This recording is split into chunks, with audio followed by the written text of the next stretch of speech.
교회를 섬기는 부분에 대해서 우리 고린도 교회에 여러 가지 문제가 있었지만, 그럼에도 그 고린도 교회가 자신의 사명들을 하나씩 하나씩 만들어가는 이 사건들을 통해서 우리가 왜 교회를 섬기고 교회 안에 있는가, 제가 요즘 걱정하고 있는 것 중에 하나가 바로 이 교회 무용론, 무교회주의라는 말씀을 드렸어요. 실제로 일본에는 또 유럽도 마찬가지고 이 교회 무용론이 확산되어지고 가고 있는 시대 가운데서 교회가 왜 필요한가 에 대한 부분들을 한번 고민하고 있습니다. 특별히 교회에서 우리가 한 공동체로서 역할을 할 때 우리는 서로가 서로를 섬기고 교회를 섬겨야 되는 어떤 역할들을 감당합니다. 전 그러면서 어쩌면 교인을 구분짓는 방법 중에 여러 가지가 있지만, 섬김을 하고 있는 교인과 섬김을 하지 않는 교인으로 한번 나누어 보고 싶습니다. 무엇을 하든 교회를 위해서 내가 무엇인가 행위를 하고 있는 것, 안내를 서든 주방 봉사를 하든 찬양을 하든 또 뭐는 어떤 교회 여러 가지 구석구석에 내가 역할을 카페에서 커피를 내리든 하는 그것들을 섬김이라고 표현한다면, 아마 교인도 섬김을 행하고 있는 교인과 그렇지 않은 교인들로 구분 줄 수 있을 것입니다. 왜 대형 교회들이 점점 인기인가? 그 대형 교회의 인기를 갖는 이유 중에는 이 섬김이라는 부분도 있어요. 좀 섬김으로부터 좀 자유롭고 싶은, 봉사로부터 자유롭고 싶은 마음들이 점점 어떻게 돼요? 그럼 좀 내가 봉사에 좀 자유한 그런 공동체에서 신앙생활을 하고 싶어 하는 것입니다. 근데 중요한 건 이 초대교회는 섬김의 열정을 가진 그리스도인들이 만든 공동체라는 사실을 기억하시기 바랍니다. 우리 초대교회에 보면은 이 섬김의 열정들이 있는 사람들이 많았던 거예요. 그리고 그들은 어떻게 돼요? 그 열정을 가지고 섬김을 섬기다 보니까 때로는 부작용도 있고 때로는 갈등도 있었지만, 그럼에도 불구하고 그들에게 무엇이 있었어요?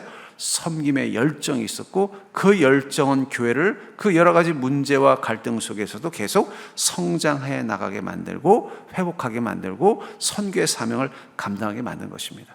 만약에 섬김의 열정이 없는 자들이 그리스도인이었고 그들이 만든 초대교회라면 그렇게 빨리 로마 전역으로 복음이 전해지지 않았을 것입니다. 아마 초대교회 교인들은 여러분들보다 몇 배는 더 섬김의 열정을 가진 사람들이었던 것 같아요. 왜냐하면 이 초대교회는 이게 번듯한 건물을 갖기가 쉽지 않은 시대였습니다. 그러다 보니까 어떻게 돼요? 가정마다 교회 역할을 같이 하는 거예요. 이제 어느 정도 교회가 성장해서 공동체가 만들어지고 그때 이제 번듯한 예배상을 만들기 전까지는 각 가정마다 어떻게 돼요? 그곳이 교회 역할을 감당할 수 있는 그런 곳들이 되었다라는 것입니다. 그러면서 어떻게 돼요? 복음이 계속 확장되어 나갔을 때로 봤을 때 아마 초대교회는 섬김의 열정이 있었던 사람들이 많았던 것을 보게 됩니다. 그 결과 교회가 부흥한 것이죠. 그리고 그 섬김의 가장 중요한 마음가짐은 바로 사명자라는 거죠. 사명자라는 건 뭐예요? 주님의 명령을 가진 자라는 뜻입니다. 주님이 나를 향한 명령이 있기 때문에 그 명령을 수행하는 것을 섬김이라고 생각하는 자들이라는 거예요. 그리고 이 사명을 감당하는 온전한 그리스도인들이 모인 교회이기 때문에 교회는 그리스도의 몸으로서의 기능을 감당하는 것입니다. 우리가 지체, 교회를 그리스도의 몸, 우리 지체라고 말하잖아요. 지금 여러분 지체는 뭘 하는 존재예요? 몸을 위해서 계속 무엇인가를 해야 되는 존재입니다. 우리에게 중요한 몸의 기능은 더 열심히 합니다. 여러분들, 우리 몸 중에 태어나서 죽을 때까지 한 번도 쉬지 않는 기능들이 있어요. 뭐가 있을까요? 심장, 뇌도 그렇습니다. 뇌도 여러분 잘 때 왜 꿈을 꾸는지 아세요? 내가 잘 때도 일하기 때문에 그런 거예요. 뇌는 잘 때 뭐 하느냐? 낮에 얻어온 정보를 분리 작업하는 거예요. 제가 그 은행에 보면서 요즘은 어떤지 모르겠는데 옛날에 한 4시, 5시쯤 문을 탁 닫더라고요. 그래서 야, 은행원들은 참 좋겠다. 이렇게 일찍 끝나고. 그리고 다음에 가봤더니 밤 10시가 지났는데도 불이 안 꺼졌어요. 그렇게 들여다봤더니 거기서 계속 뭘 하고 있는 거예요. 뭐 하고 있는 거예요? 낮에는 이제 창구에서 이 소위 말하는 이제 고객들에게 대출도 해주고 상담해주고 끝나고 나면 그것도 정리하는 거 안 하고 밤늦게까지 일하는 걸 보면서 가장 중요한 일을 감당하는 몸의 지체는 쉴 수가 없습니다. 뇌가 쉬면 그 바보 되는 거고 심장이 쉬면 어떻게 돼요? 죽는 거예요. 제일 편한 몸의 장기가 있다면 뭘까요? 새끼손가락? 새끼손가락은 약속할 때 말고는 쓸 일이 없잖아요. 예. 새끼손가락 별로 쓸 일이 없잖아요. 그러니까 여러분, 중요한 부분일수록 더 부지런할 수밖에 없어요. 더 열심히 할 수밖에 없는 게 이게 몸의 기능이라면 섬김도 그렇다는 거예요. 결국은 주님께서 쓰시는 인생은 더 바쁠 수밖에 없는 것입니다. 그리고 결국 우리가 그리스도의 몸의 한 부분 지체라면은 결국은 사명을 감당하는 존재가 될 수밖에 없다라는 거죠. 그럼 교회 지체로서 이 사명자의 마음가짐을 가지고 교회를 섬기려면 어떤 마음이 되느냐? 바울 목사님 자신을 누구라고 말하냐면 내가 사도다라고 하면서 너희가 나를 사도로 만들었다라는 이 고백을 통해서 바울 목사님이 사도라는 정체성을 가지고 교회를 세우고 이 섬기는 이 일들을 통해서 우리가 어떤 마음가짐을 가지고 교회를 섬겨야 되는가를 바울 목사님의 섬김을 통해서 함께 깨닫기를 원합니다. 더불어 바울 목사님이 고린도서를 통해서 이 말을 하신 이유는 뭐예요? 나를 좀 알아달라는 얘기가 아니라 너희도 나와 같기를 원한다는 뜻이 있다라는 거예요. 그냥 어떤 특별한 그리스도인이 아니라 그 교회를 구성하는 모든 그리스도인들도 나와 같은, 특별히 고린도 교회 교인들도 나와 같은 정체성을 가지고 그 교회를 섬겨주기를 원한다라는 메시지가 담겨져 있는 것입니다. 그런 의미에서 어쩌면 이 고린도서는 우리에게 주는 교훈이 많은 것 같습니다. 특별히 교회를 향한 메시지, 특별히 교회가 어떻게 우리가 그리스도인으로서 교회 구성원으로서 교회를 섬길 것인가, 어떤 마음가짐을 가져야 되느냐. 저는 이 성도님들이 교회를 섬기는 모습을 이렇게 보면서요, 섬김의 내용도 중요하지만 섬김의 동기가 중요하다는 걸 많이 깨닫습니다. 섬김의 동기가 나쁘면 결과가 좋아도 별로 좋은 열매를 맺지 못해요.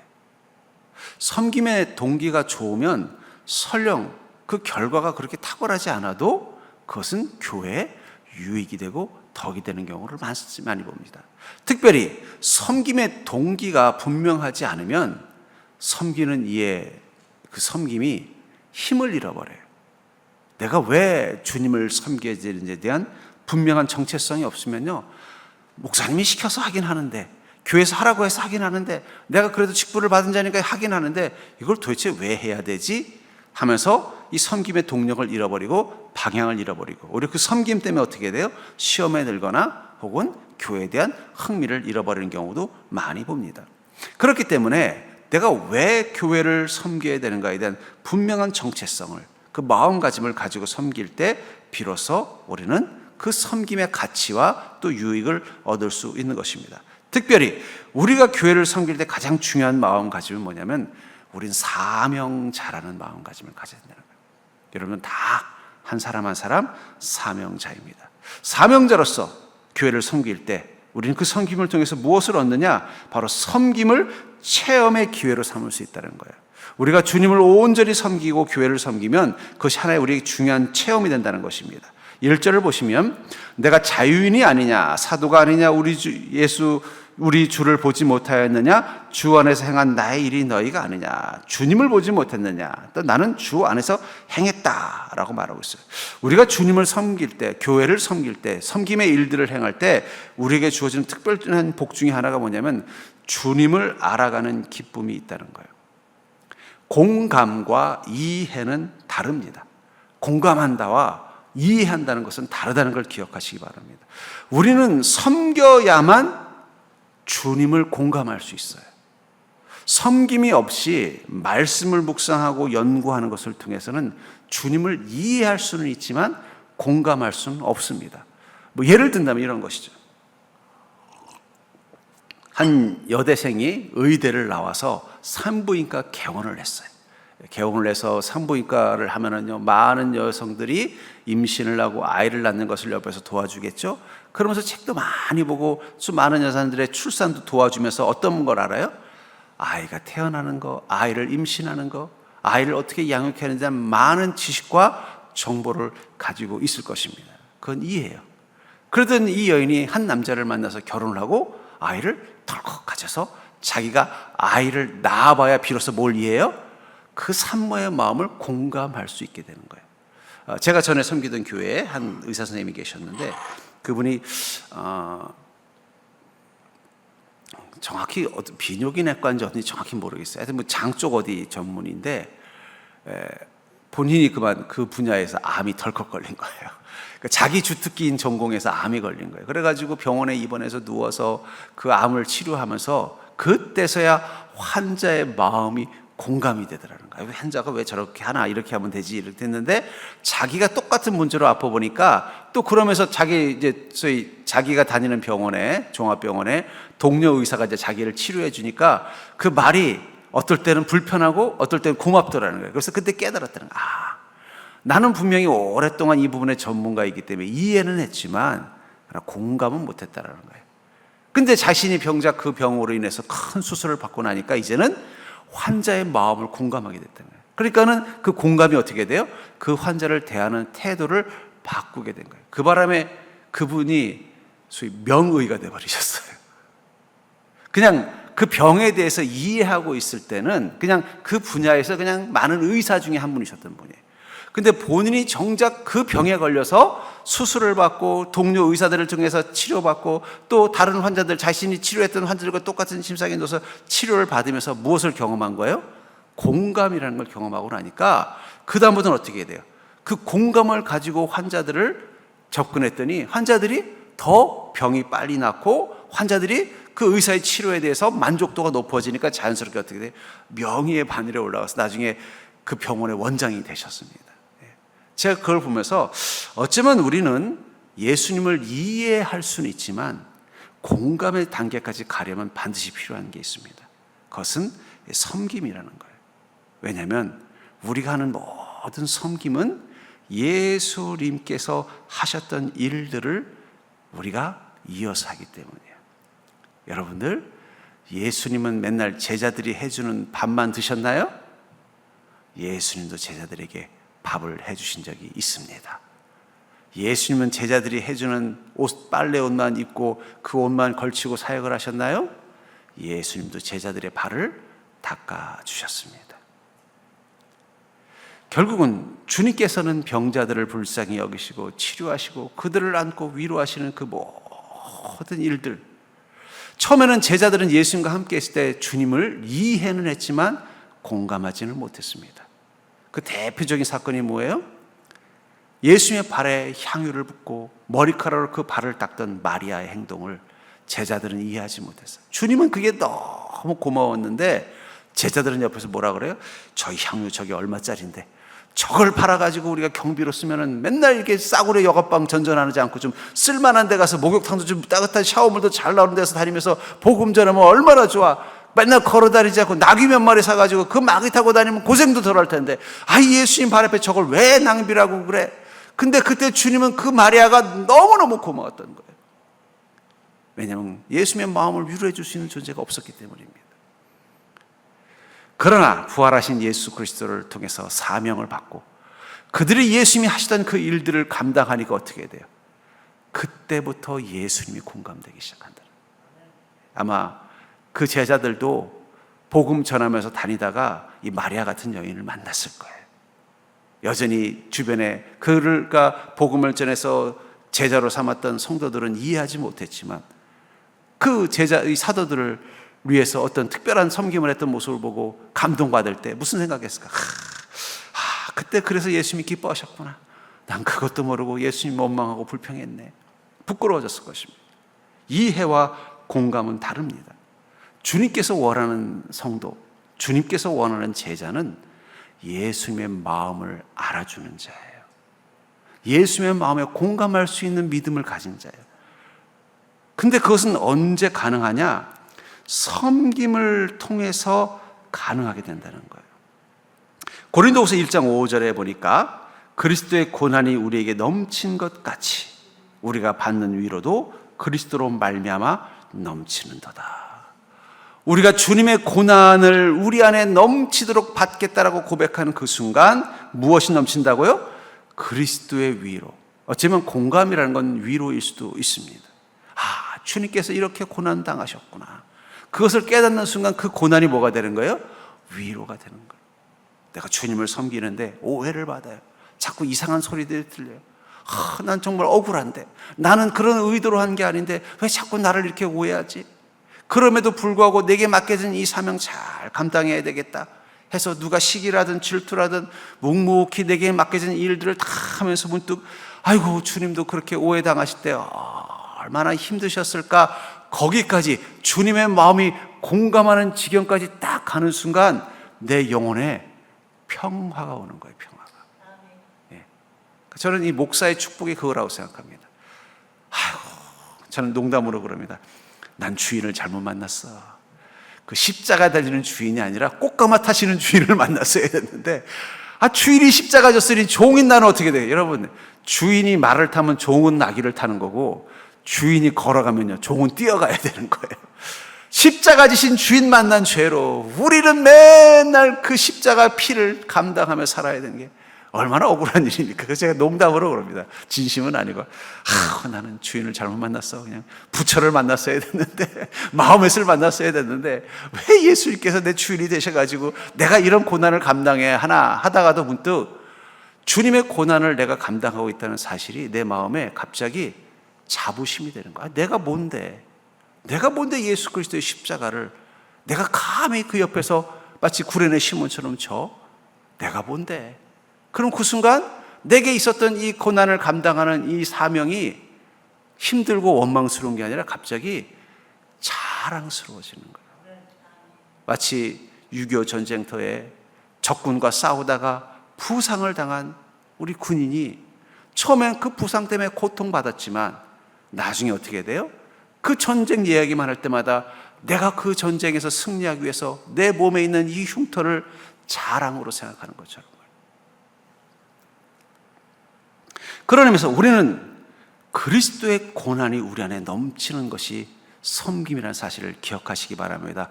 예수님도 이 땅을 섬기시다가 채찍도 맞고 욕도 당하고 모함도 당하고 억울한 일도 경험했지만 그럼에도 불구하고 뭐라고 말씀하셨어요? 내 원대로 마옵시고 아버지의 뜻대로 되기를 원하나이다. 이 마음 하나 가지고 묵묵히 주님이 주신 그 명령 앞에 순종하면서 갔을 때 그 고난을 우리도 똑같이 이어받겠다는 마음 가지고 묵묵히 내게 맡겨진 사명 감당하면 그 순간 주님의 위로가 우리 마음 가운데 넘치는 것을 경험하게 되는 것입니다. 어쩌면 사도들이 예수님을 먼저 하늘로 보내드리고 이 땅에서 주님이 하시던 그 일들을 감당하면서 이제는 유대 땅이 아니라 전 세계를 향해 그 복음을 가지고 나아갈 때 주님이 겪으셨던 일과 똑같은 일들을 많이 겪었을 거예요.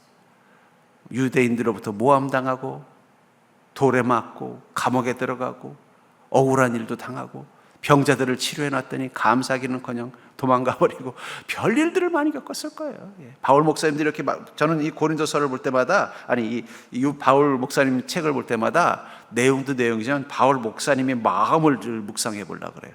도대체 왜 무슨 마음으로 이 편지를 쓰셨을까? 아마 속이 문드러졌던 것 같아요. 예수 복음 전해서 그리스도인 만들어 놨더니 엉뚱한 소리하고 교회 해악이 되고 때로는 자기를 배신하기도 하고 모함도 하고 막 그럴 때마다 너무 속이 터지지만 어떤 마음이에요? 아이고 나는 요거 가지고도 속 터지는데 주님은 얼마나 속이 터지셨을까? 그러면서 어떻게 돼요? 그게 주님의 위로와 공감을 경험하는 기쁨이에요. 여러분, 섬김은 주님의 고통과 주님의 그 위대하심을 우리가 공유하는 시간입니다. 섬김 없이는 아무리 책 많이 보고 아무리 좋은 집회 많이 가도 섬김 없이는 그건 경험되지 않아요. 그래서 우리는 섬기는 거예요. 그리스도의 고난에 참여하는 그 고통, 그것을 위해서 그래서 섬김이 힘든 거예요. 이상하게 세상에서 비슷한 일을 하면은 시험 들 일이 없는데 교회에서 그 일을 하면 시험이 들어요. 그렇죠? 이상하게. 세상에서는 이런 일 해도 그래 제가 전에 섬기던 교회 이 건축업을 하시던 분이 계셨어요. 그래서 이거 어떻게 교회 공사도 좀 해보시죠. 그때 행정목사 했더니 저는 목사님 저는 교회 공사는 안 할랍니다. 그래서 왜 그러세요? 그랬더니 이상하게 밖에서 이 일을 하면요 사람들이 일 잘하신다 그러고 너무 마음에 든다고 좋아한대요. 근데 교회에서만 하면 이상하게 막 사람들이 시험 들어서 나는 이게 그래서 내가 그다음부터는 교회 일을 안 한다. 이상하게 같은 일을 해도 세상에서 하면은 아무 문제가 안 되는데 교회 오면은 시험을 들 때가 있어요. 아니 이상하게 미용실에서 머리 이렇게 할 때는 다 좋아하는데 교회 와서 선교지 가서 하면 꼭 이상하게 또 시험 드는 일이 생기는 거예요. 왜 그럴까요? 그건 그리스도의 고난에 참여하는 시간이기 때문이라는 거예요.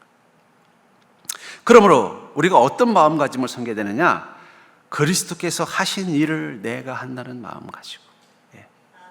전 특별히 우리 주방에서 식사를 준비하시는 분, 한 주일 자기 인생의 실패와 낙심이라는 갈릴리 호숫가에서 밤새도록 고기 한 마리 못 잡고 지쳐서 온 베드로와 같은 영혼들이 무태에 왔더니 누가 기다리고 계셨어요? 예수님께서. 그 밤새 추위에 떨며 고기 잡았던 그 제자들을 위로하기 위해서 화롯불을 피워놓고 거기다가 밀가루를 가져다가 구워서 이미 떡을 해놓고, 그리고는 제자들에게 고기 좀 잡은 거 있냐? 그랬더니 몇 마리 잡았습니다. 그거 가지고 와라. 그걸 가지고서 어떻게 해서요? 맛있는 생선구이 백반 만들어가지고 먹어라. 그 먹는 걸 보면서 묵묵히 보고 있다가 시몬의 아들 요한아, 너 나 사랑하니? 베드로가 그렇지 않아도 주님이 해준 밥 먹으면서 불편해 죽겠는데 그 말하니까 목이 얼마나 맵겠어요. 그랬더니 주님 제가 사랑하시는 거 알잖아요. 그래 내 양을 좀 먹여라. 그리고는 또 말 없어져. 또 먹고 있는데 또 베드로 너 나 사랑하니?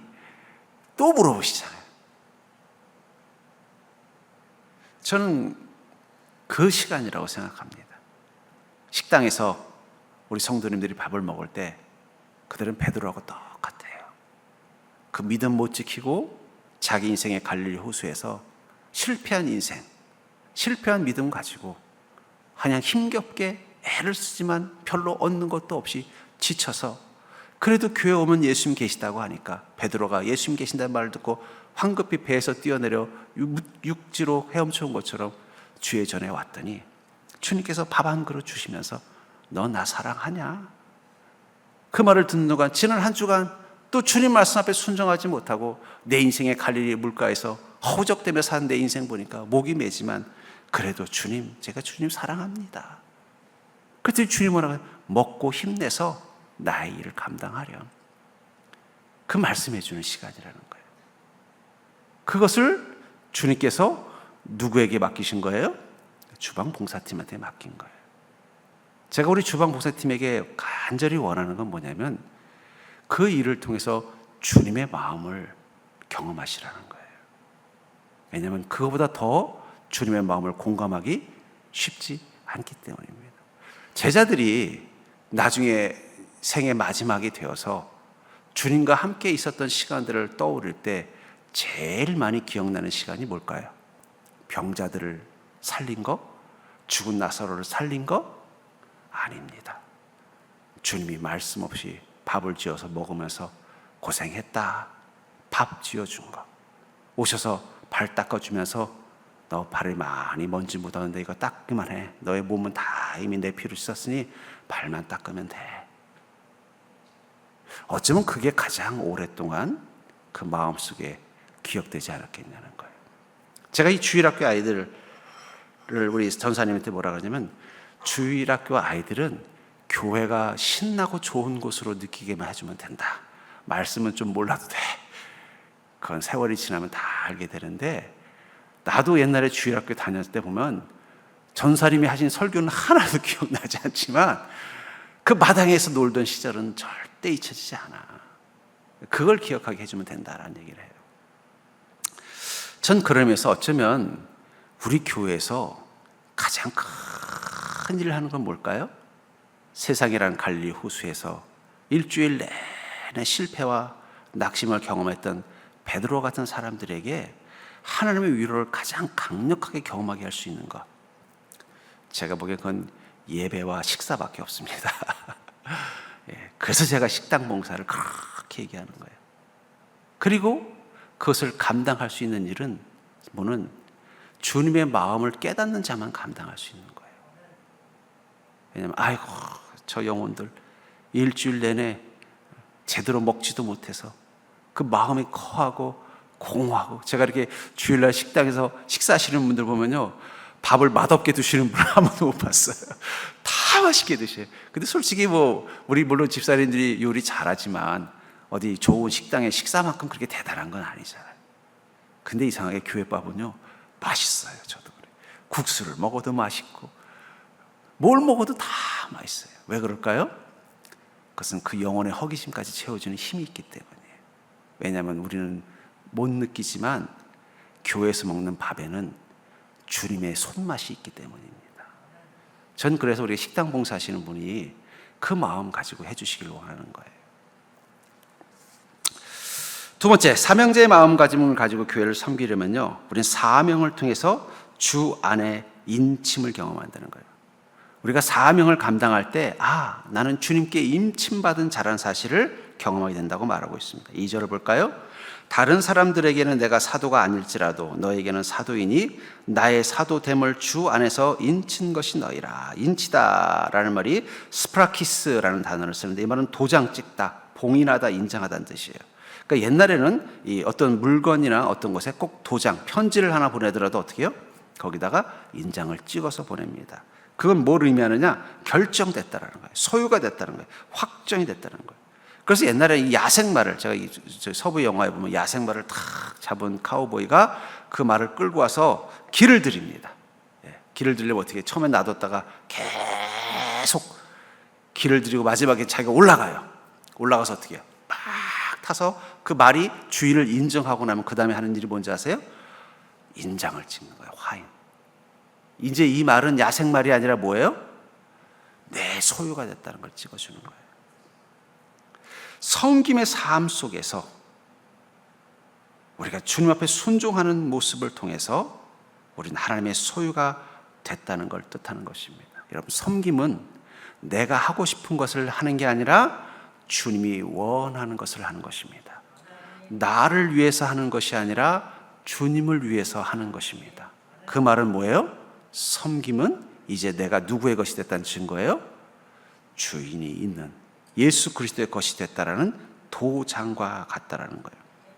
근데 만약 소유가 되지 않았다면, 그 야생마 한 마리를 잡아왔는데 이 말이 끝까지 그 잡아온 카우보이를 인정하지 않고 타기만 하면 난리를 치고 틈만 나면 울타리로 도망가려고 하면 어떻게 되겠어요?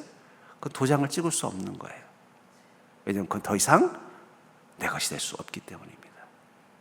마찬가지라고 생각해요. 왜 내가 원하지도 않는 이 일을 감당해야 되는데, 왜 나의 유익도 아닌다는 이 일을 내가 감당해야 되는데, 무엇 때문이에요? 내가 이미 내 것이 아니기 때문이라는 거예요. 여러분들이 하나님의 것이라는 것을 증명해 보이십시오. 어떻게 증명해 보일 수 있어요? 그렇다고 여러분들이 소유권, 소유자, 예수님 이렇게 하는 증서가 있는 것도 아니고. 만약에 그런 말이 없으면 여러분들은 그냥 여러분들이 주인인 것처럼 살고 있잖아요. 그렇잖아요.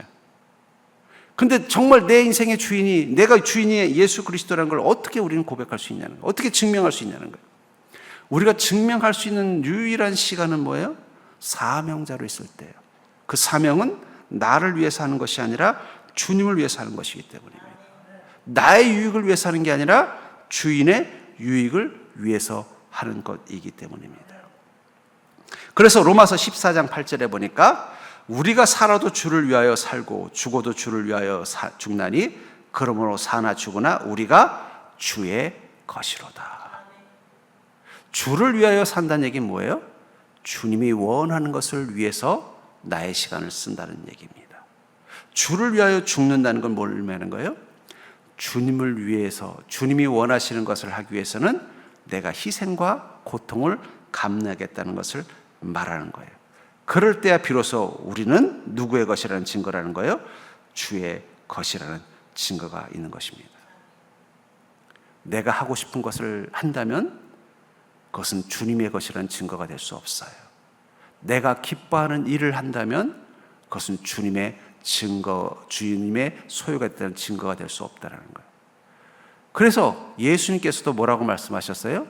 내 원대로 마옵시고 아버지의 뜻대로 되기를 원하나이다. 저는 분명히 예수님이 이 땅 가운데 오실 때 오고 싶으셔서 오시지 않았을지도 몰라요. 하나님께서 그것을 원하신다는 걸 아시기 때문에 이 땅 가운데 친히 오신 것입니다. 저는 제가 서정교회 담임 목사가 될 자격이 있다고 생각을 합니다. 왜냐하면 저는 여기 오고 싶지 않았기 때문이에요. 예. 오고 싶어서 왔다면 이건 자격이 안 될 수도 있어요. 그럼 내가 원한 거니까. 저는 사역자들한테도 그래요. 소명은 네가 되고 싶어서 된 건 소명이 아니야.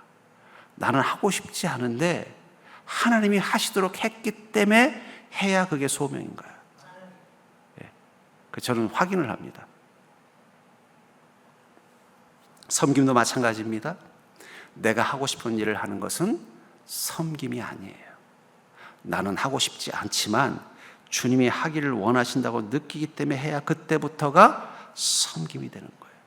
그리고 그런 섬김을 통해서 우리가 경험되는 게 뭐라는 거예요? 나는 이제 주의 것이 되었구나.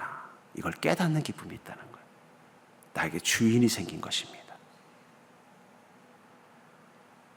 세 번째로 사명자의 마음가짐을 가지고 교회를 섬기려면요, 사명자에게 주어지는 권리는 하나님의 은혜뿐이라는 것입니다. 4절부터 6절에 보니까 우리가 먹고 마실 권리가 없겠느냐, 우리가 다른 사도들과 주의 형제들과 게바와 같이 믿음에 참여된 아내를 데리고 다닐 권리가 없겠느냐, 어찌 나와 바나바만 일하지 아니할 권리가 없겠느냐. 아마 이 당시 때 또 고린도 교인 중에는 아유 바울 목사님은 사도가 아니야. 그 고린도 교회 누가 개척했어요? 바울 목사님. 그 누가 거기 구성원들이에요? 바울 목사님이 고린도 시내 돌아다니면서 복음 전해서 예수 믿게 해놨더니 와서는 하는 소리가 뭐예요? 아이고 바울 목사님 무슨 사도야. 저 베드로나 뭐 요한 이런 분들이 사도지. 그러면서 뭐라? 아니, 사도가 아니니까 바울 목사님 뭐 우리가 뭐 도와줄 필요 없어. 뭐 이런 식으로 나오는 거예요. 참 기가 막힌 거죠. 예. 근데 뭐라고 말해? 내가 그럴 권리가 없겠냐는 거예요. 권리가 있다라는 거예요. 근데 저는 이 말이 나도 그 권리를 찾겠다는 뜻으로 들리지 않습니다. 바울 아마 게바와 이 다른 사도들은 어땠어요? 아마 교회가 지원하는 경비를 가지고 생활을 하고 가족을 돌보고 또 사역에 필요한 것들을 다 공급받으면서 했던 것 같아요. 그래서 이제 바울 목사님은 이제 스스로 자신이 이제 텐트를 만드는 이 천막 사업을 하면서 경비를 조달한 거예요. 근데 그렇게 한 이유는 뭐예요? 내가 사도로서 자격이 부족해서 그런 게 아니라는 거예요. 왜 그런 말을 했을까요? 바울 목사님에겐 사도로서 주어지는 권리라는 건 힘을 의미하는 게 아니기 때문에요. 고린도 교인들은 이 권리라는 말을 에쿠시아라고 생각했던 거예요. 그게 뭐냐면 힘과 권위라는 뜻이에요. 힘이 있으니까, 그런 권위가 있으니까 그렇게 도와줘야 된다고 생각했는데 바울 목사님 그렇게 생각이 아니라 그것은 힘이 아니라는 거예요. 나는 힘이라고 생각한 적이 없다라는 거예요. 내가 사도가 됐다는 건 힘이 아니라 뭐예요? 주님께서 주신 그 일들을 감당하고 그 일을 감당하는 것이 나에게는 중요한 것이라는 거예요. 우리는 섬김을 자꾸 완장의 마음으로 생각하시면 안 돼요. 여러분, 완장이 뭔지 아시죠? 완장? 제가 전에 재미있는 이 신문에서 재미있는 카툰을 본 적이 있어요.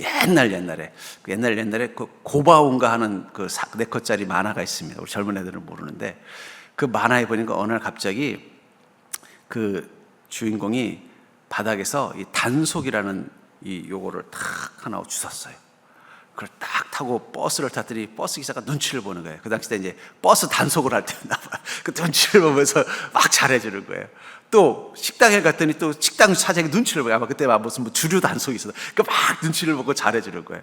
근데 이 사람은 이 단속이라는 이 표말을 어디선가 그래서 길거리에서 우연히 주워서 뭐야 이거 달았는데 갑자기 사람들이 그를 대하는 태도가 어떻게 돼? 버스는 이 사람 어디 공무원 버스 어디서 온 사람인가 보다 하고 막 잘해주고 식당 갔더니 이 사람은 또 구청에서 뭐 이런 주류 막 잘해주는 거예요.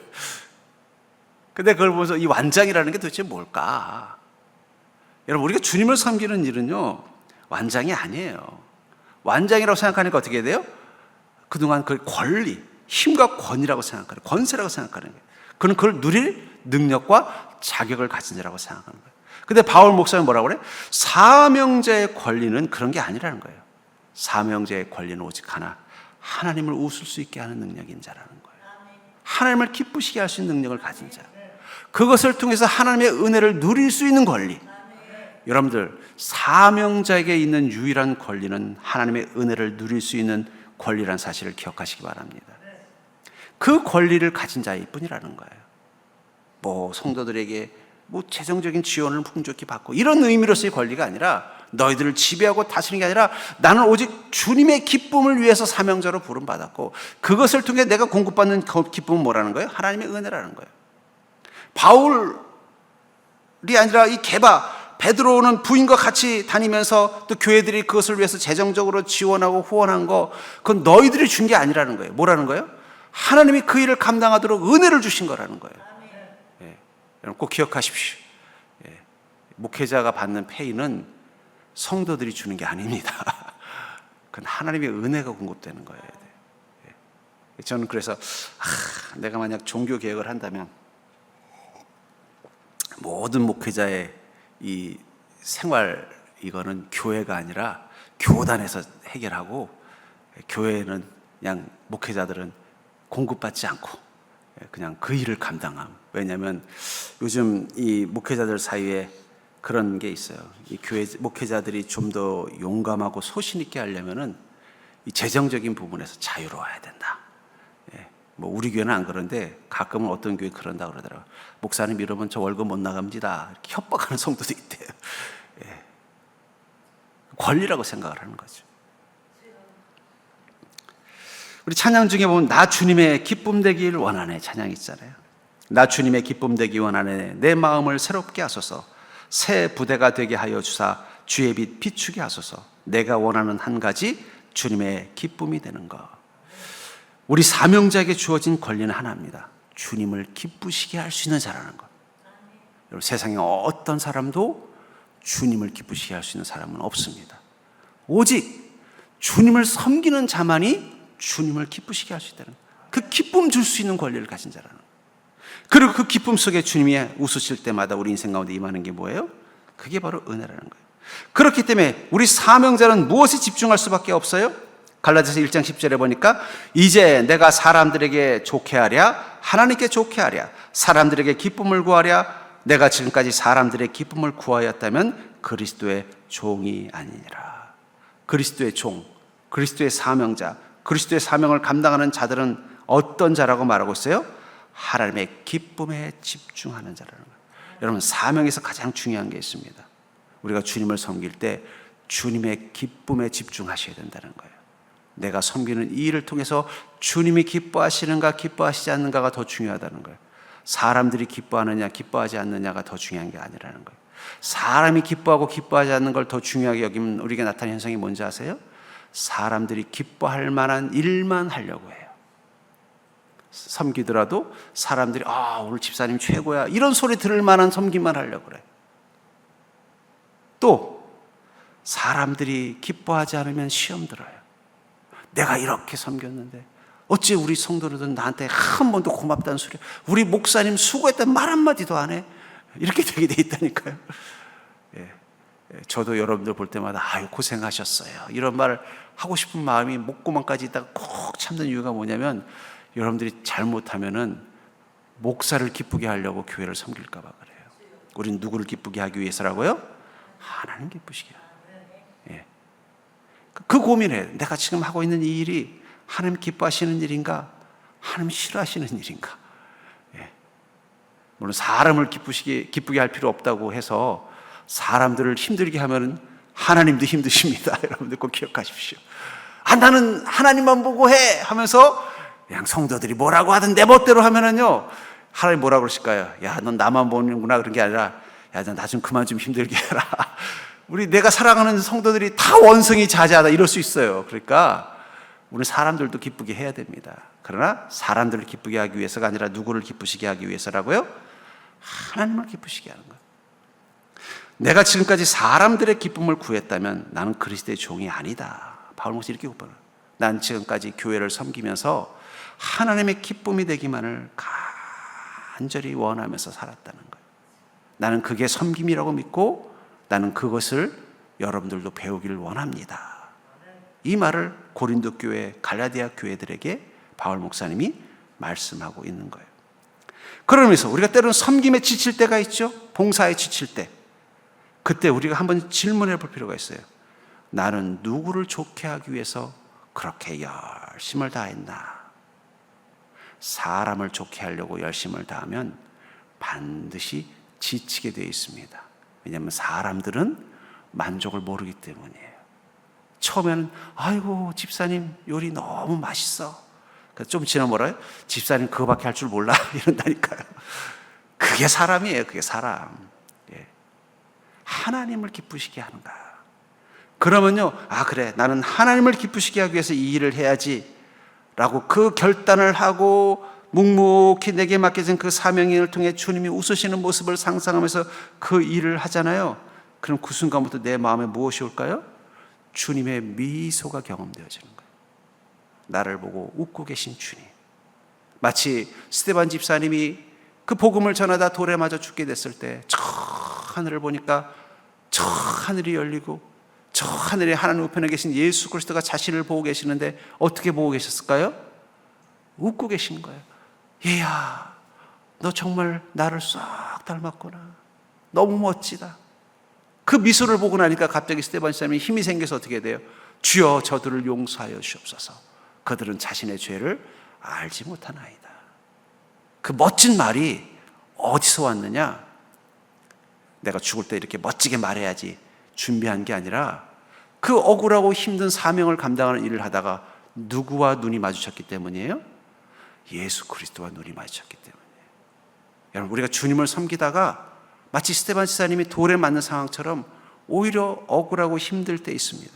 그때 스스로에게 질문하십시오. 나는 누구 얼굴 보고 이 일 했나? 하나님 얼굴 보고 이 일 했다면 여러분들은 마주칠 거예요. 내가 힘들고 고통받지만 묵묵히 주님 섬기는 나를 보고 웃으시는 예수님. 그 미소 한 번만 봐도 어떻게 돼요? 마치 아기들의 웃음소리만 봐도 마음이 녹는 것처럼 주님의 미소를 보고 나면 그 순간 내가 섬긴 이 고단함들이 아무것도 아니고 오히려 기쁘고 감사하게 돼서 어떻게 돼요? 더 너그러운 마음 가지고 나를 핍박하는 자들을 향해 뭐라고 말해요? 주여 저들의 죄를 용서하여 주시옵소서. 말할 수 있는 힘이 거기서부터 나오는 것입니다. 우리가 주님을 섬기면서 주님과 함께 갈 때 늘 힘이 넘치진 않을 것입니다. 지칠 때도 있고 번아웃 될 때도 있고 실망할 때도 있고 때로는 억울한 일을 당하면 분할 때도 있을 것입니다. 그러나 중요한 건 우리가 그 섬김을 통해서 우리는 주님을 제대로 공감할 수 있는 인생이 되고 그 일을 통해서 우리는 주님의 위로와 미소를 경험할 수 있고 그 일이 바로 주님을 기쁘시게 하는 복된 인생이라는 증거, 우리가 주님의 것이라는 증거가 될 수 있는 것입니다. 우린 그것을 위해서 주님의 몸 되신 교회를 섬기는 것입니다. 지금도 그렇게 하시겠지만 앞으로도 여러분들이 교회 구석구석에서 섬김의 역할을 할 때 누구 보지 말라고요? 사람 보지 말고 목사 보지 마시고 하나님 보십시오.